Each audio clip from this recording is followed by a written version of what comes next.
Baik, assalamualaikum warahmatullahi wabarakatuh. Kita lanjutkan manajemen pasien safety dengan materi virus. Ya, jadi apa yang dimaksud dengan virus ya? Jadi virus ini adalah mikroorganisme patogen yang hanya dapat bereplikasi di dalam sel karena mereka tidak memiliki perlengkapan seluler untuk bereproduksi sendiri.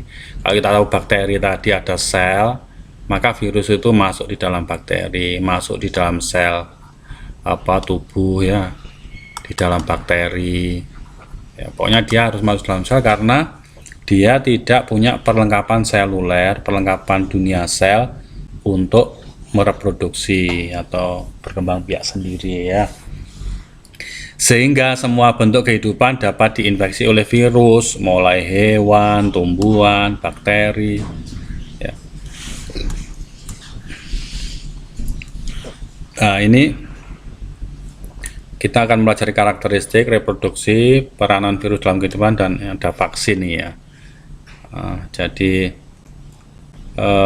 reproduksi ada litik, lisogenik, terus ada yang merugikan dan menguntungkan.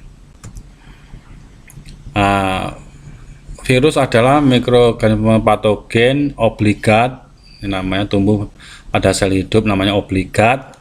Ukuran kecilnya 20 sampai 300 nanomikron ya. Dapat dilihat menggunakan mikroskop elektron ya, nanomikron. Nah, ini faktor ini bisa menginfeksi ya di dalam sel ya. Karakteristiknya antara benda hidup dan mati, metaorganisme. Bentuk virusnya ada tabung, polihidris, bola, huruf T ya. Mempunyai bahan genetik ya, DNA bukan ADN ini ya, DNA dan RNA.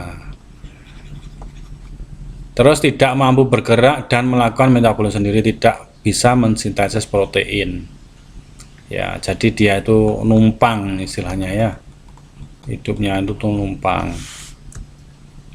Bentuknya tadi ada polihidris ya, ada yang polihidron ya, polihidron adenovirus contohnya. Bentuk helik virus mosek ini pada tumbuhan ini ya, virus influenza. Ada yang bentuk bola ya, ada yang bentuk batang ya, ada yang bentuk T ini ya. Seluruh tubuh virus ada DNA, dia punya DNA, leher ya, ada lempeng dasar, serabut ekor ya, ada DNA RNA nya ada di situ. Terus ada yang bola, lipid ya, yang mempunyai selubung lipid dan karbohidrat disebut dengan sampul ya. Jadi ini anatominya seperti ini. Struktur tubuh virus itu ada struktur luar dan dalam. Luar itu ada selubung protein ya, ada selubung protein. Sampul ada lemak dan karbohidrat, tidak dimiliki semua virus, tapi ada RNA dan DNA, berbagai protein, enzim, protein lipase ya dalam ini ya. Penamaannya dalam bahasa Inggris ini oleh ICTV, International Committee of the Taxonomy of Virus. Ada family, ada genus, ada spesies ya.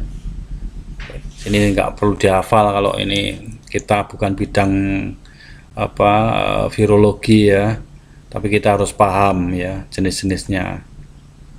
Nah, ini contohnya kalau di ayam ya, materi jenis dan cara reproduksinya, klasifikasinya ya, sel inangnya. Contohnya itu ini DNA-nya macam-macam ya. Ada di situ ya, DNA-nya macam-macam ya. Bentar. Baik, kita lanjutkan. Jadi klasifikasi virus itu ada berdasarkan replikasi ya. Replikasi itu ada herpes, adenovirus ya, ada retrovirus, poliovirus, rabies Ini ARN-nya positif negatif seperti ini ya. Oke. Siklusnya ada ligogenik dan litik. Nah, lisogenik ya, bukan ligogenik, lisogenik dan litik. Lisogenik itu ya, yang ini lisogenik ya, dan model pelekatan, penetrasi, penggabungan ya. Terus terinduksi, terpengaruh, ada sintesisnya. Ini secara litik ya, ada pematangan, terus pelepasan. Jadi awalnya itu adalah lisogenik, terus lisolitik, baru pelepasan replikasi virus ya. Ada juga virus yang penetrasinya masuk ke dalam bakteri, DNA-nya. Nah, replikasi masuk, ini dia, masuk dalam bakteri ya.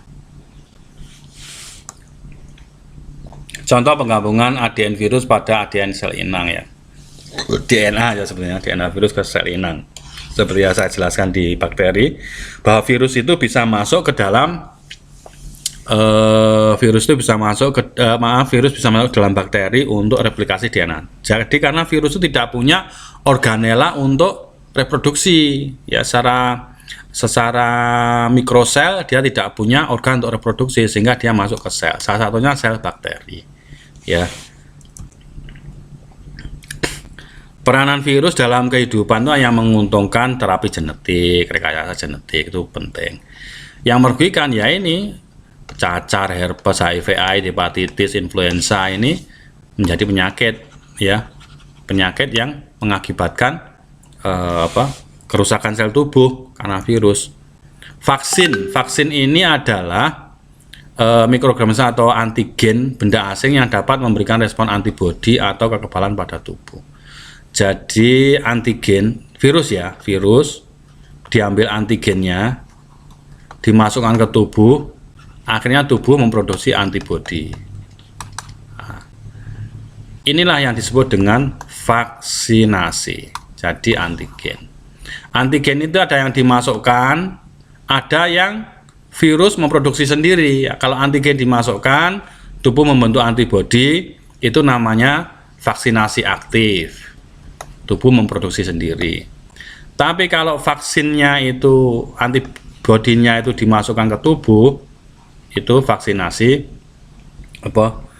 pasif ya, pasif. Oke.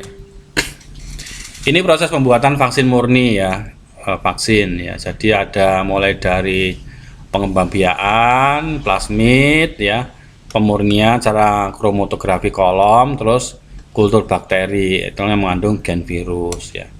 Jadi ini memproduksi vaksin, di mana vaksin ini adalah antigen yang dimasukkan ke dalam tubuh untuk membentuk antibodi ya. Nah ini oke, semoga bermanfaat. Terima kasih sekilas tentang virus. Assalamualaikum warahmatullahi wabarakatuh. Terima kasih.